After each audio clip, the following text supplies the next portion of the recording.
இப்ப என்ன சார் இது வந்து எதனால இந்த மாதிரி ஆட் ஜாப்ஸ் பண்ண வேண்டிய சிச்சுவேஷன் இருந்தது? வீட்ல ஃபினான்ஷியல் ஸ்ட்ரகிள் இருந்ததுனாலயா? இல்ல ஃபினான்ஷியல் ஸ்ட்ரகிளே கிடையாது. சும்மா இருந்த சோம்பேறித்தனம் வந்துடும் தான். எந்த வேலையுமே இழிவானது இல்லையுமா? இழிவான வேலைகள் இழிவான வேலைன்னு சொல்லல.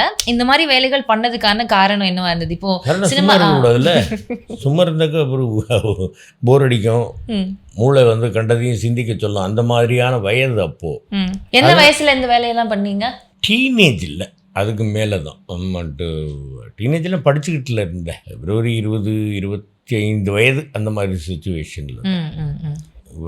அப்போ அதுக்கப்புறமா இப்படி டப்பிங் ஆர்டிஸ்ட் ஆனேன். அப்படி அந்த துறையில் எனக்கு இன்ட்ரெஸ்ட் வந்தது. அப்படியே பேச ஆரம்பித்தேன். அப்படி வந்தது. எனக்கு பல குருமார்கள், அவர்கள் எல்லோரும் வந்து என் மேல் அன்பும் என் மேலே பரிவு வச்சு எனக்கு தொழில் சொல்லி கொடுத்தார்கள்.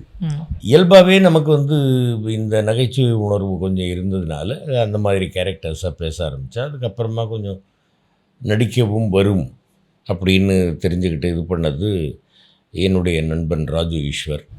டயா பூஸ்டர் சுகரை கண்ட்ரோல் பண்ணும், உங்க ஆரோக்கியத்தை மீட்டு தரும். அனைத்து மருந்து கடைகளிலும் கிடைக்கும்.